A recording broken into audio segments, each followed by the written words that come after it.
বাংলাদেশের ইতিহাসের সর্বকালের সেরা অলরাউন্ডার সাকিব আল হাসান এবং বর্তমান সময়ের সেরা অলরাউন্ডার মেহেদী হাসান মিরাজ দুজনেই কিন্তু এবার ডাক পেয়েছেন 2025 পিএসএল এ। মূলত তাদের দুজনকে সাইনিং করিয়েছে পিএসএল এর ফ্র্যাঞ্চাইজ লাহোর কালান্দার্স। তবে দীর্ঘদিন পরে সাকিবের ক্রিকেটে কামব্যাক নিয়ে কিছুটা মিশ্র প্রতিক্রিয়া দেখা যাচ্ছে ক্রিকেট মহলে, এবং মিরাজের এই প্রথম বিদেশি লিগের চান্স পাওয়া নিয়ে কিন্তু বাংলাদেশের দর্শকদের মধ্যে এক বাড়তি এক্সাইটমেন্ট কাজ করছে।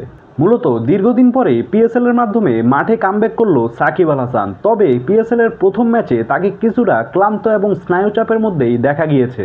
ব্যাট হাতে একেবারেই ব্যর্থ সাকিব আল হাসান 0 রানে ফিরে যান আউট হয়ে। ফ্যানদের জন্য এটি ছিল খুবই হতাশার। তবে বল হাতে ছিলেন কিছুটা ধারালো। 18 রান খরচে একটি উইকেট না পেলেও অনেকটা ইকোনমিক্যাল বোলিং করেন।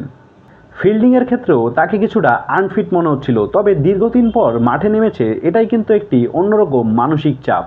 তবে সাকিব একজন অভিজ্ঞ প্লেয়ার, তিনি নিশ্চয়ই পরের ম্যাচে তার ব্যাটিং এবং বোলিংয়ে আরও ধারালোভাবে ফিরে আসবে, এটি ভক্তদের প্রত্যাশা। আরেকদিকে মেহেদী হাসান মিরাজ প্রথমবারের মতো বিদেশি কোনো বড় লিগে খেলতে যাচ্ছেন। সাকিবের সাথে একই দলের খেলার সুযোগ মিরাজের জন্য এটি কিন্তু অবশ্যই একটি বড় অপরচুনিটি হয়ে থাকবে। মূলত লাহোর কালান্দার্সের সিকান্দার রাজার রিপ্লেসমেন্ট হিসেবেই কিন্তু মেহেদী হাসান মিরাজকে দলে ভিড়িয়েছে লাহোর কালান্দার্স। এবং মিরাজের সাম্প্রতিক পারফরমেন্স কিন্তু ছিল দুর্দান্ত, এটিও কিন্তু একটি বড় কারণ পিএসএল এ দল পাওয়ার। তবে বিদেশি কন্ডিশনে মিরাজ কতটা কার্যকর হবে তা কিন্তু এখন সময়ই বলে দিবে।